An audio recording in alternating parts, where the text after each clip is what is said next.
own a house just because you've chosen a career that isn't going to make a bunch of money, but is still really important. I didn't know that I cared so much about owning something, but I do, and it really is doable. Hi, I'm Erin. Come take a tour of my tiny home.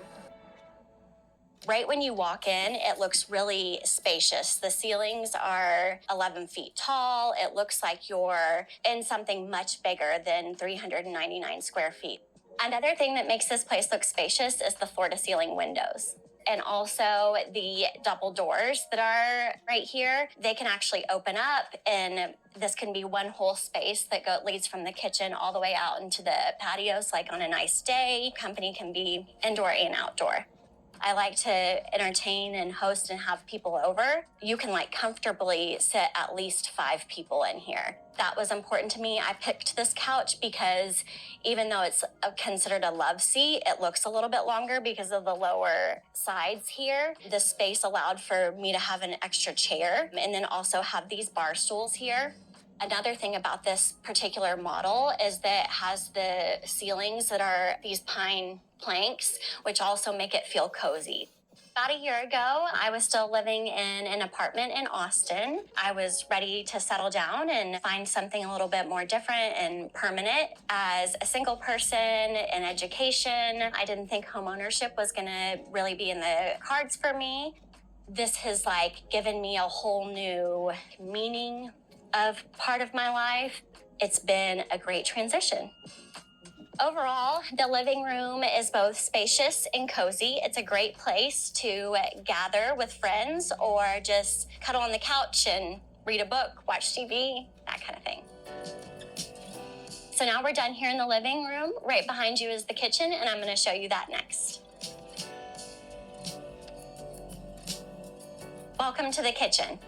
One of the reasons I picked this model again was because of the open space that goes from kitchen to living room that we were just in. For entertainment, you can have hors d'oeuvres out here and snacks. There are 2 bar stools to sit on, and it really feels like one big room. It makes it, even though the kitchen itself is really small, it doesn't feel that way at all.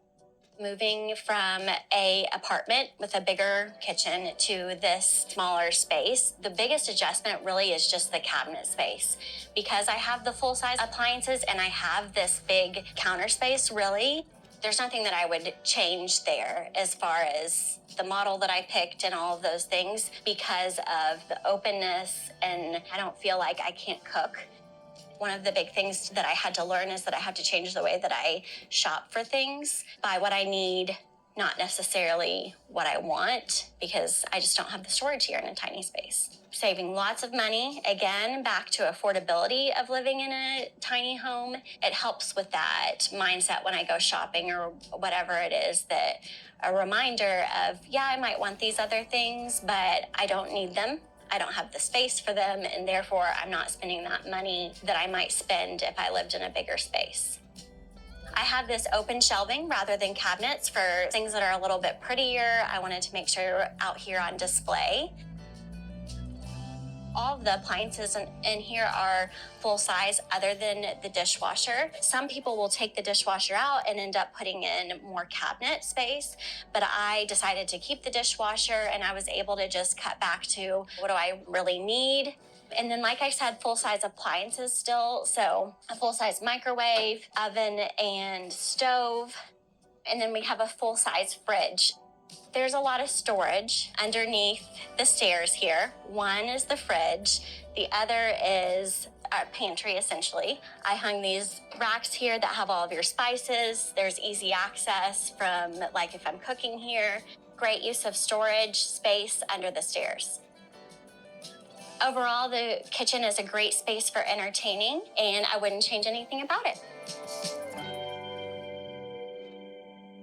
Several years ago, my mom brought up the idea of a tiny home because she knew it was affordable. When I saw an ad for a tiny home and became aware that this existed and that it was in Austin and that one might be within reach in terms of affordability and location and all of those things, I came in, toured them, and Just fell in love with the community, but also just like the tiny home itself.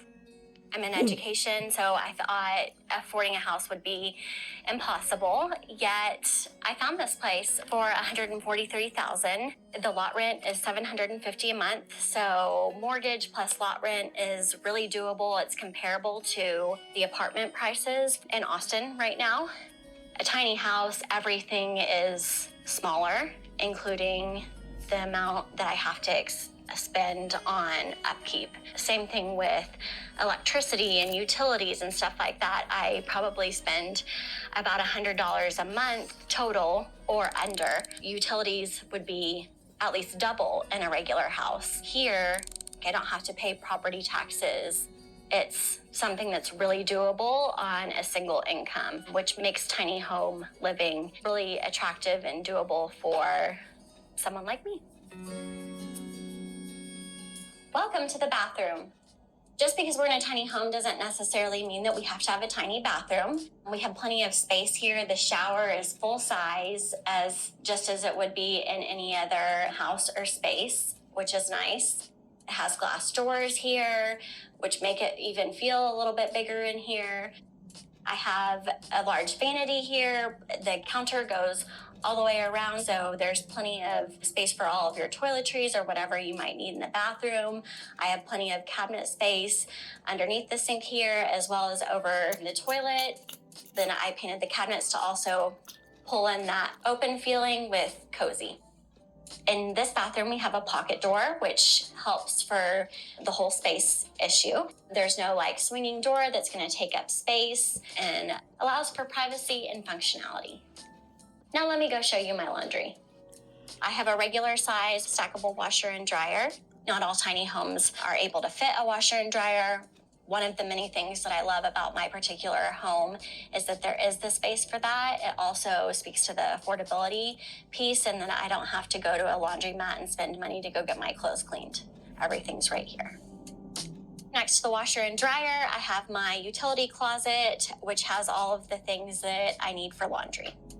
And right behind me is my bedroom. Come on back. The thing that I like about this bedroom is that in a lot of tiny homes, the loft goes over the bedroom and kind of makes the bedroom short and maybe feel like a little cruise ship style-ish with low ceilings. My loft doesn't go over, it stops at the bathroom, so I have these nice vaulted ceilings in here. There's also a lot of light in here because there's 2 windows and the door, which make it feel a little bit more spacious than even though the room is small. This bedroom will actually fit up to a queen size bed. Mine's actually a full just because I wanted a little bit more space on each side here. There is plenty of room to walk around the bed, so you do have everything that you need.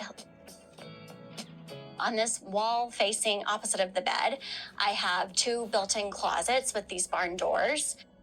I'm able to have a full-length mirror here, and then also in the middle portion here, there's a built-in dresser, so there's 3 drawers, plus the top that has room for jewelry. I have a TV back here. So there really is everything that I might have in a regular size bedroom. Lastly, I have my enclosed patio. I can go out here and have coffee in the morning or read a book or just relax. It's a really nice additional space to have off my bedroom. Price of housing just continues to go up. In the Austin area, $300,000 to $400,000 is the least expensive that you could get a decent property. If you look for something cheaper, you're often sacrificing location, the age of the home, the appliances, all of those things. In a tiny home, I was able to get something that is brand new, things that are still under warranty. So these things that would typically only be available to me and other people my age in a house that is $400,000 or whatever it is, when in fact it could be an answer to a lot of our housing problems when housing prices are skyrocketing. It has a lot of attractive perks to it that make owning a home possible for people of my generation. Before we go on to the loft, I just wanted to show you a couple storage spaces that I have. One of the pieces of storage that I have here is a place for my shoes. In the tiny home, of course, we have to get efficient and creative with how we store things. So this actually has two cabinets that open. The other thing here is that in the stairs here, we have drawers. So it's where I keep some of my stuff for my dog, as well as overflow from the kitchen. Really great use of storage. Also, just a super cute little addition to the tiny home.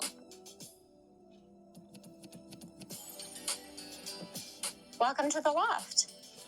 The loft I love. It's like bonus square footage because it's not counted in the 399 square feet of the tiny home. It's this extra space where I can have some storage. I also have additional sleeping space for guests. So I have two nieces that I'm really close with that have stayed here. The loft is really a great place for me to store things that I still want to have, even though I live in a tiny home. A lot of times I think people think living in a tiny home, it's just going to be this like one little box and you're always in the same space as everyone else. But as you can see, I have multiple spaces to be in, and everything in the tiny home, it's nice is it's functional. It's not wasted space.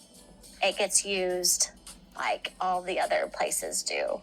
In the tiny home. I thought that owning a house was this abstract idea that would never actually happen, and I was totally fine with it. So it kind of opened my eyes to something that I didn't even know that I wanted. You shouldn't be able to not own a house just because you've chosen a career that isn't going to make a bunch of money, but is still really important. We have to have educators. We have to have counselors. Like, those careers are important, and those people have to have a place to call their own too. Yeah, I didn't know that I cared so much about owning something, but I do, and it really is doable. I have the benefit of I have a house that I can take with me wherever I need to go, and you can't do that with a regular house. That's a huge benefit too. Thanks for taking the tour. I hope you enjoyed it. Have a great day.